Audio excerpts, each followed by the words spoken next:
యాక్చువల్గా ఏమైందంటే అతడి సినిమాలో కూడా డిసప్పాయింట్మెంట్ అనేది లేదు, బాగానే ఆడింది, మంచి పేరు వచ్చింది.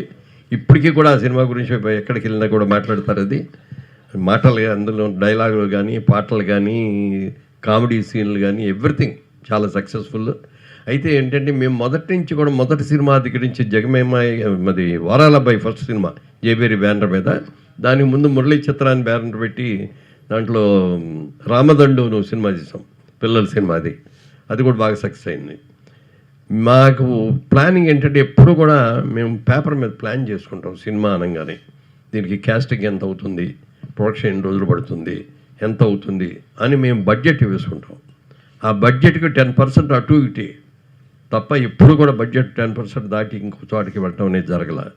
తర్వాత 3 నెలల్లో ఇవాళ సినిమా మొదలు పెడితే 3వ నెలలో ఖచ్చితంగా 100వ రోజు నాటికి సినిమా రిలీజ్ అవ్వాలి అనేది ఒక పద్ధతి పెట్టుకొని పద్ధతి ప్రకారం చేసాం సిస్టమేటిక్గా. అది అతని దగ్గరికి వచ్చినప్పుడు అట్లా చేయలేకపోయాం. బహుశా అప్పటికి పద్ధతులు మారినాయి, చాలా మారినాయి, టెక్నాలజీ మారింది, ఇవన్నీ అవటం మూలంగా.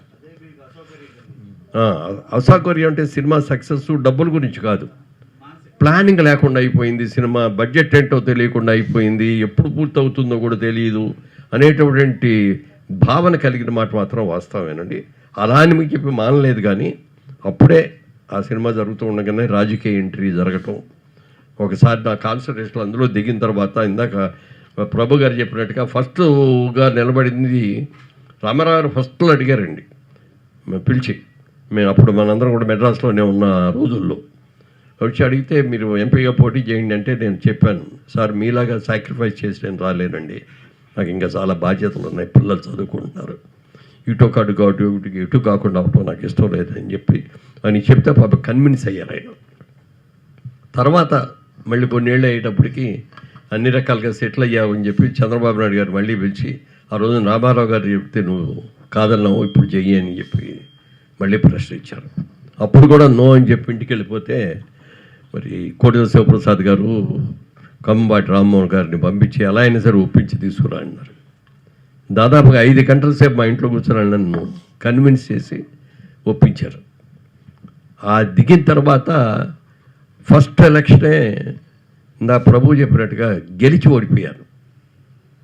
టీవీలో కూడా వచ్చేసింది గెలిచారు అది ఇదని.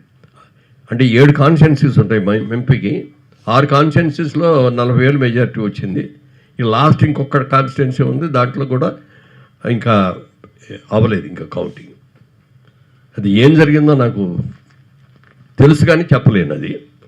అది రాజకీయంగా నన్ను కావాలని ఓడించారు. అక్కడ నన్ను ఓడించాలనేది కాకుండా అక్కడున్న కాంగ్రెస్ క్యాండిడేట్ని గెలిపించుకోవడం కోసం చేశారు. అది ఇప్పుడు సెంట్రల్ గవర్నమెంట్లోని కాంగ్రెస్ వస్తుంది, స్టేట్ గవర్నమెంట్లో కాంగ్రెస్ వస్తుంది, మాకు రాజమండ్రి నుంచి ఎంపీగా ఆయన కావాలి, ఉండవల్లి గారు కావాలి అని చెప్పి ఇచ్చి నన్ను మేనేజ్ చేశారు. ఓడిపోయాను. ఓడిపోయిన తర్వాత పట్టుదల పెరిగింది. ఇంతవరకు జీవితంలో నేను ఎక్కడ ఓడిపోలేదు.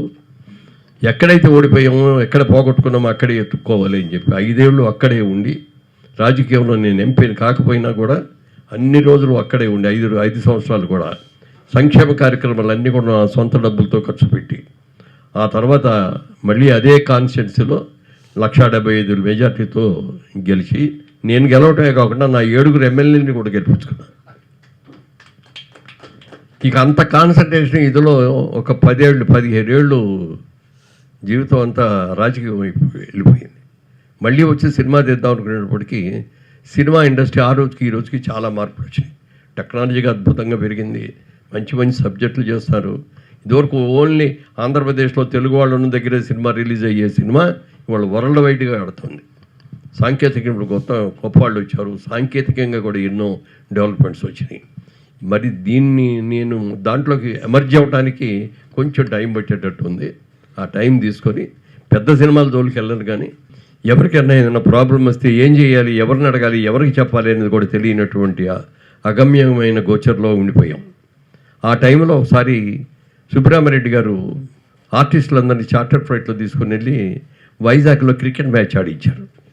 ఆ క్రికెట్ మ్యాచ్ అయిపోయి తిరిగి వచ్చాడు ఫ్లైట్లో. ఆ రోజు నేను అన్న, చిరంజీవి గారు వీళ్ళు అందరూ ఉన్నారు, ఏమంటే ఇట్లా మనకి ఆర్టిస్ట్ అసోసియేషన్ లేదు, పెద్ద ఆర్టిస్టులు పెద్ద హీరోలకి అక్కర్లే, మీ సమస్యలు మీరే సాల్వ్ చేసుకోగలరు. చిన్న ఆర్టిస్టులకు ఏదైనా వస్తే ప్రాబ్లం ఎవరి దగ్గరికి వెళ్ళాలి, ఏం చెప్పాలి, ఎలా చేయాలి అనేటటువంటి చాలా సమస్యలు వస్తున్నాయండి. అసోసియేషన్ పెడితే బాగుంటుంది అని ఆ ఫ్లైట్లో వచ్చేటప్పుడు ఎయిర్లో చెప్పగానే అందరూ సపోర్ట్ కొట్టారు, డెఫినెట్గా పెట్టుకుందాం అన్నారు. మర్నాడు అందరం కలిసి రామానాయుడు గారి స్టూడియోలో కూర్చొని చేసుకున్నాం.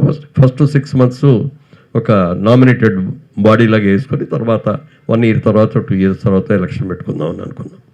అప్పుడు అందరం కూడా యునానిమస్గా చిరంజీవి గారిని అడిగాం.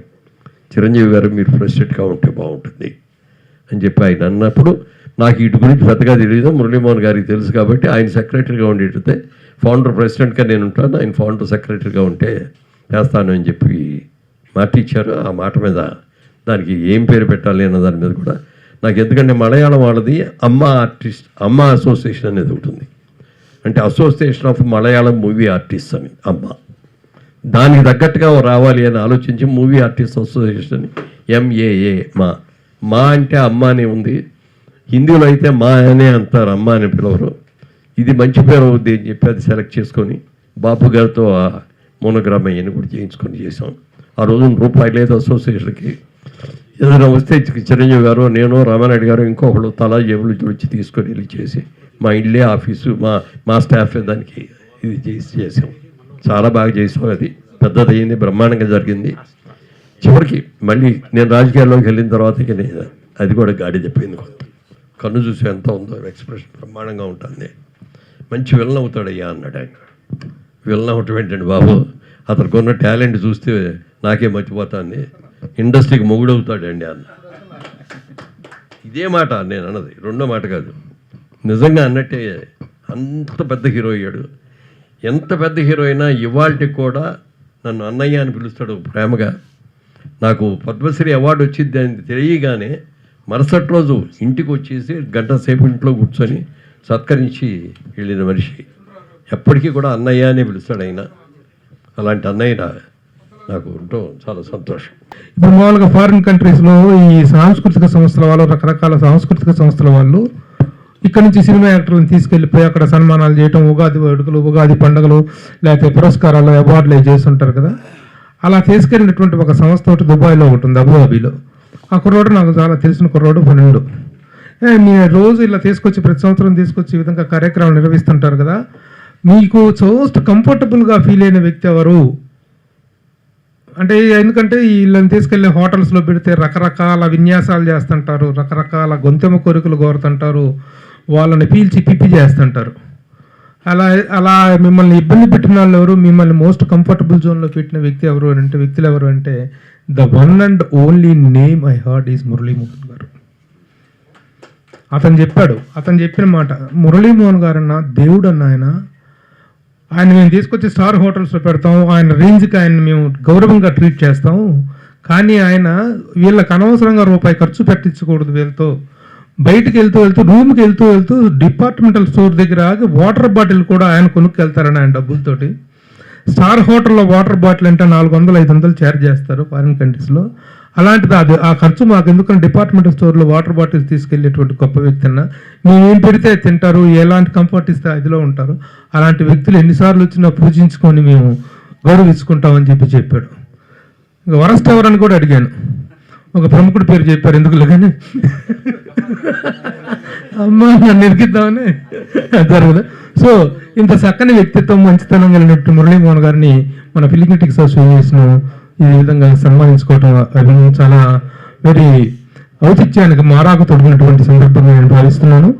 ఇప్పుడు ఈ కార్యక్రమంలో తదుపరి అంశం ఏంటంటే మురళీమోహన్ గారు వారి స్పందన తెలియజేస్తారు. స్పందన తెలియజేసిన తర్వాత ఓ చిన్న ప్రశ్నోత్తర కార్యక్రమం ఉంటుంది సార్. మీట్ ద ప్రెస్ అంటే అదే. ఆ ప్రశ్నోత్తర కార్యక్రమం త్వరలో ఒక 1/2 hourలో ముగించుకొని నేను